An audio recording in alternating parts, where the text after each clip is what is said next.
get with Jillian. All right, so today we're going to talk about two documents. The trade walkthrough procedure document and the trade walk pricing set checklist document. Denny, I updated this to current and sent it to you to Ariel on review. So we might do some tweaks on it, but I updated it to current. So these two documents are located. The trade walkthrough procedure document is located in the digital binder with the trade quotes under the trade walkthroughs and RFPs. Trade walk and pricing set procedure, which is this document, trade walk and pricing set procedure. So it's right with the RFPs, so you know where to grab it to do what you need to do.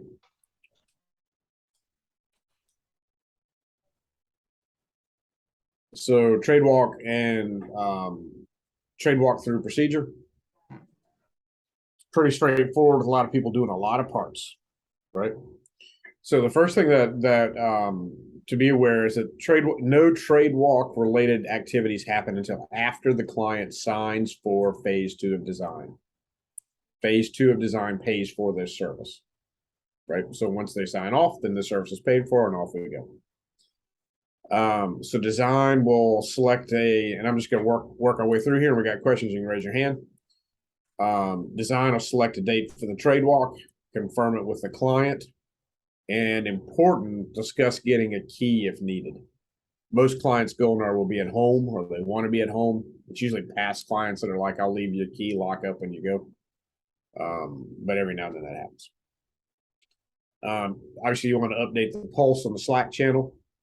And then the kickoff to the whole process here is the lead designer scheduling the pre-trade walk huddle per the attendees at meetings spreadsheet.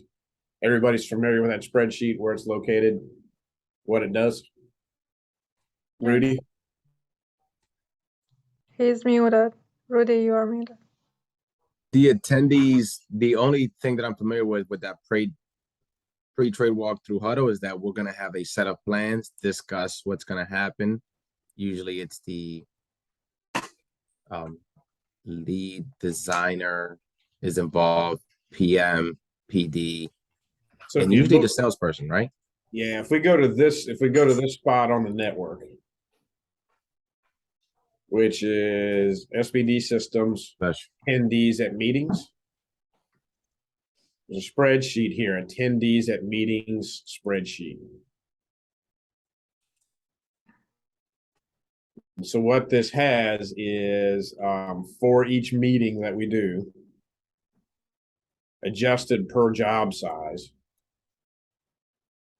Right, so you see projects under 100, 100 to 250, 250 to 500, and over 500. It will have a list of who should attend and how long that meeting should be. So if you can see, let's take, for instance, banks.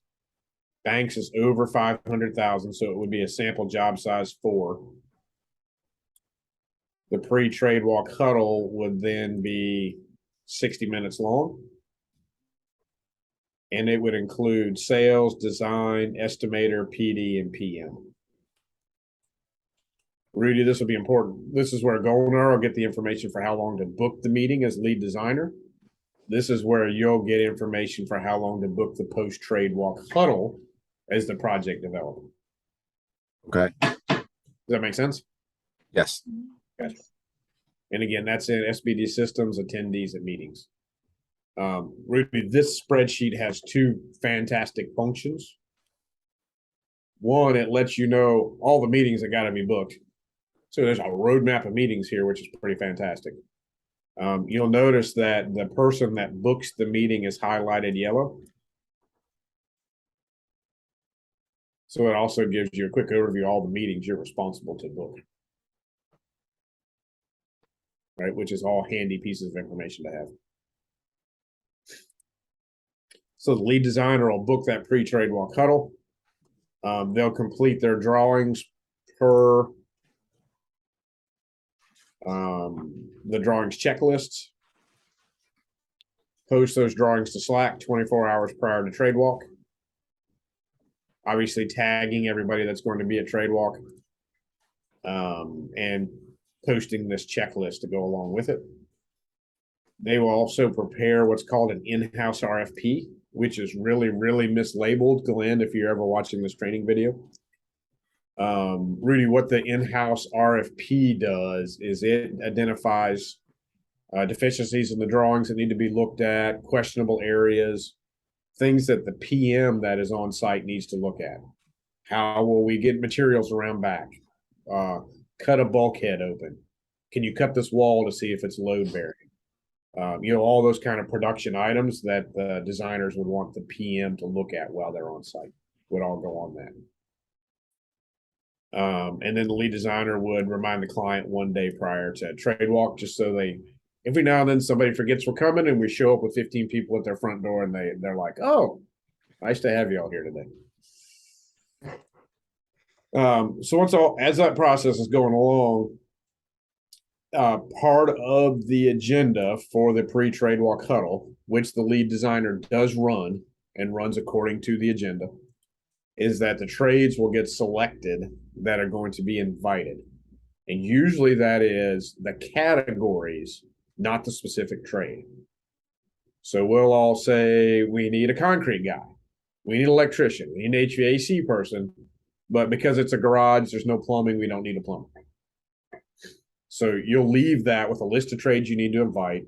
And then you can go into the Monday.com board with all the trades and select the trades you want to have come to use to make up your invitations. Makes sense. Sometimes Denny likes to have input of what trades are coming. Sometimes the salespeople do, but in general, it's your prerogative what trades you're going to invite. The next important step that you have is that you need to notify the trades at least 1 week in advance that the trade walk is going to take place.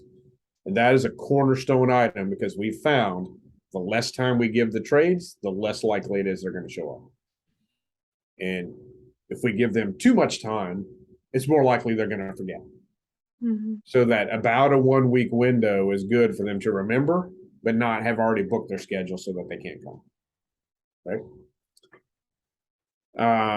You're going to confirm with the trades 1 day prior as well, because again, Don't forget. they forget. You'll also print drawings. Now, this says 11 by 17s, and normally they've been giving out the big ones. Mm-hmm. Well, I think that one time I printed the big ones by mistake. That was for Meehan. No, the last few ones we've been on, we've been told by the trades they want the big ones. They don't want the 11 by 17s. Yeah, that's because y'all are being nice to the trades. The standard's 11 by 17s. If y'all want to print big ones and manhandle them, that's fine. The bigger projects, some of the bigger projects, is really hard because the projects are so big, it's hard to read them on the 11 by 17s. But the standard is the 11 by 17s. Dennis, but you prefer the 11 by 17, right? Oh, absolutely. Okay. So Yeah, we'll the do trade- we'll do your thing, Dennis. 11 by You will 17. get trade pushback. The time where I have mercy on the trades, right, is when you got huge projects, and if it's a 24 by 36 and the whole page is full of a floor plan, Yeah. you're squinting it down to 11 by 17. You're like magnifying glass to read the thing, right? The one other value to use an 11 by 17s is if they walk back in and hand the PM a set of 11 by 17s and say, I bid off of this set of plans, the PM's going to know that's not the set of plans you're supposed to bid off of, right? So that it does give us some differentiation. So for the on-site so you're going to print drawings and bring them with you. You also see, and this probably should be in here, print the drawings. This is a note. I'm going to make some edits as we're going along because I'm talking, right?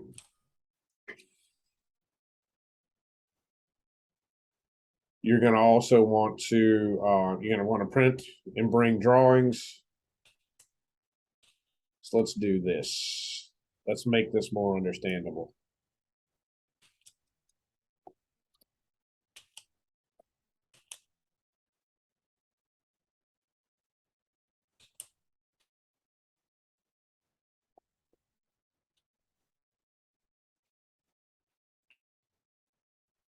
So you're gonna bring all of those things with you. You're gonna want to bring the drawings with you.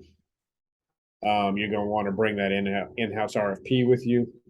And you're gonna want to bring the list of confirmed trades because you're always gonna have two stragglers and you're gonna want to be able to call them. And you're also gonna want to be check off. Yes, this one came. Yes, this one came. No, this one didn't. Yes, this one came. Yes. Should we have a sign-in sheet, Mark? For the Usually, trades? just what the PDs do is just check them. TJ got here, Echo got here, Hooks got here, Provo got here. Okay, No concrete guys showed up, right? And then they'll reinvite them. That helps. That also helps Denny. Rudy helps the whole process because you want more than one trade quoting almost everything. And you know, if you get one trade there, you're getting one quote. So you got to find somebody else, do a second trade walk. And then every now and then, like, neither of the concrete guys show up. And then you got to book a second trade walk and take them back again. Right. So we've got trades invited, notified a week in advance, confirmed one day ahead of time, and then we're going to have drawings, RFPs, and the list of trades printed and brought on site with us. So once we get on site, we always say the SBD people arrive on the hour, the trades arrive late. That never works because you have trades there 30 minutes early, 15 minutes early, 15 minutes late, 30 minutes late. But in practice, we get there early. Technically, the salesperson will take the lead to say, okay, who's going to walk with what trades? Rudy, you take the plumbers. Denny, you take the electricians. I'll take the concrete guys. Golnar, you take the flooring guys. Right, and then that'll give everybody one set of trades to talk to. Right, so that everybody has a consistent message. Design will go over any of the problem areas that they need production to assess. That's just going back through that in-house RFP and reminding the PM, look at this for me, look at this for me, look at that for me. And then the PD to update, oh, somebody, you know, these three people canceled on me this morning because they got stuck in traffic or something, so everybody knows what's going on. The trades are supposed to arrive 15 minutes late, but again, they show up when they feel like it. SDB people walk the trades through the project and make notes. If at all possible, we do not want trades walking around unattended. Because what happens with trades walking around unattended is they start talking to homeowners, and when they start talking to homeowners, they start saying dumb stuff. Right? correct. And then you get emails back like, if you guys saw the whole Hagopian exchange, the brick guy told the Hagopians, oh, you'll never match that brick. I don't know who thought that would happen. Well, that took Andrew 2 phone calls to straighten out, and we've matched the brick. Right? So ideally you want to walk the trades, and you just want to manage that because the homeowners are going to want to talk to them, and you want to manage that process. Right. Should we be trying to get more than one trade for each category? 2 trades, right? That's what. 2 to 3, 100%. There's nothing, Dennis, worse than like you just got that quote from Vito, Right. and you and I both looked at that quote and went, that is outrageous.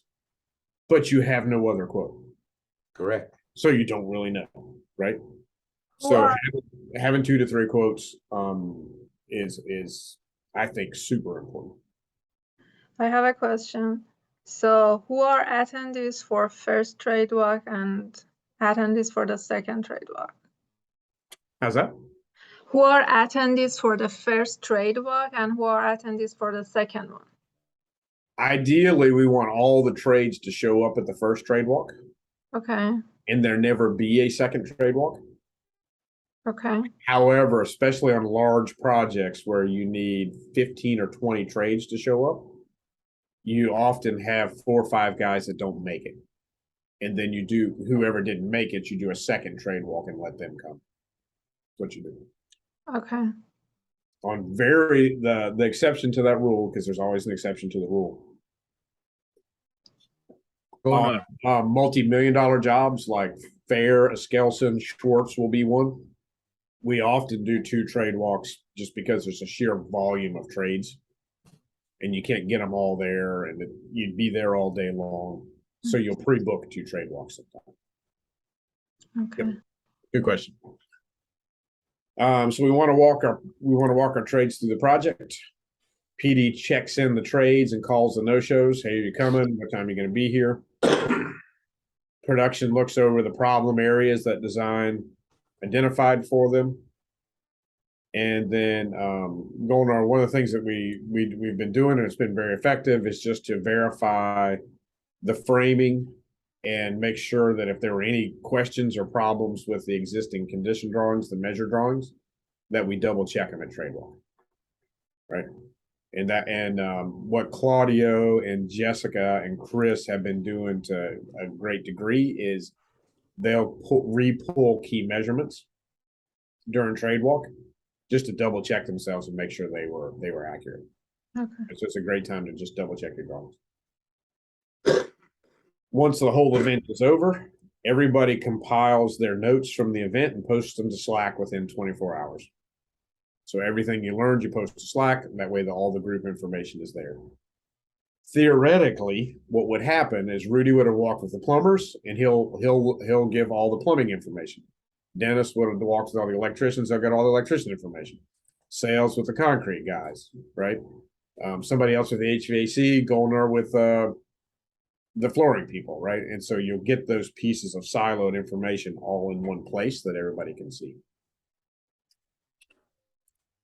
All that makes sense so far? Yes. Yeah, absolutely. All right.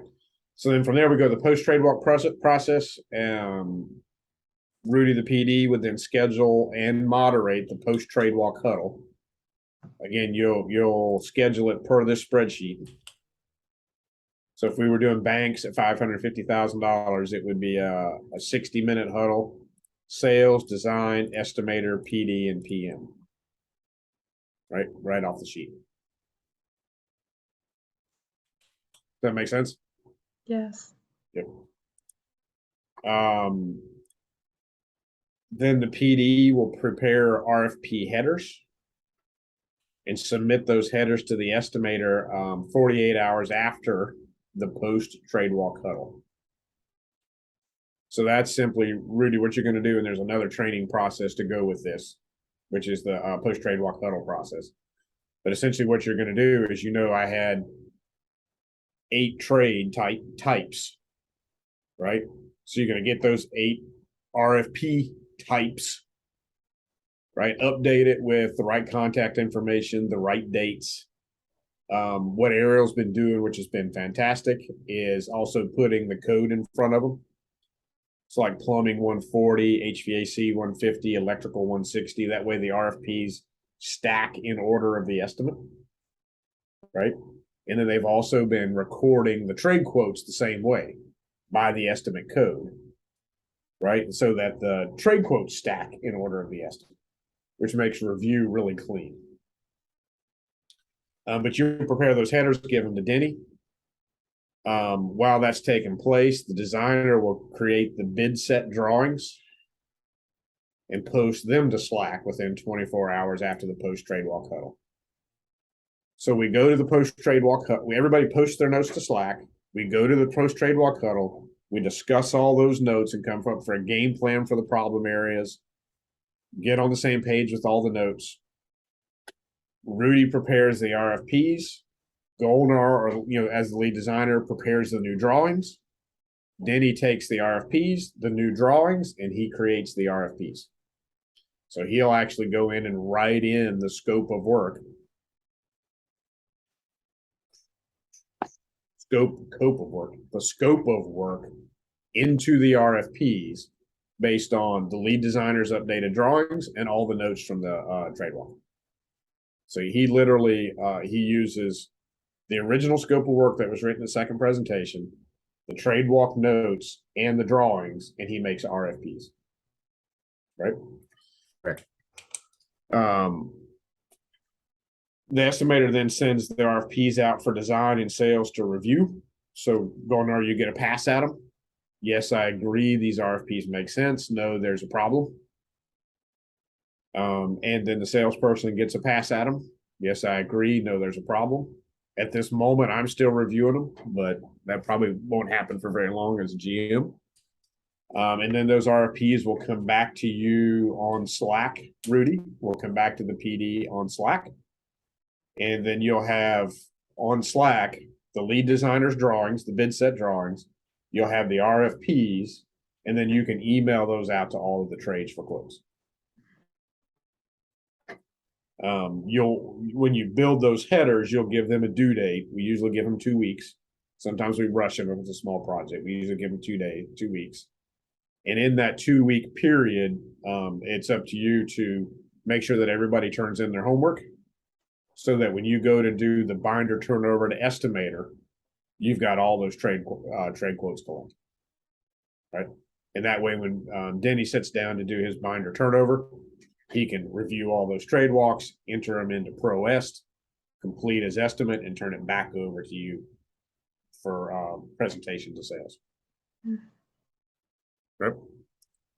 No, it makes sense. I watched Ariel, and she had me done some RFP headers. So yeah, it's very clear the order of events. Yeah. So, and she's super organized. That little tweak that we did, putting the code in front of those, so all that, both the RFPs and the trade quotes list in the order of the estimate. Oh man, that made the world so much smoother. It's like numerical order, so it's just like, boom. Yeah, it lines right up with ProEst, and you can just, right? It's super fantastic.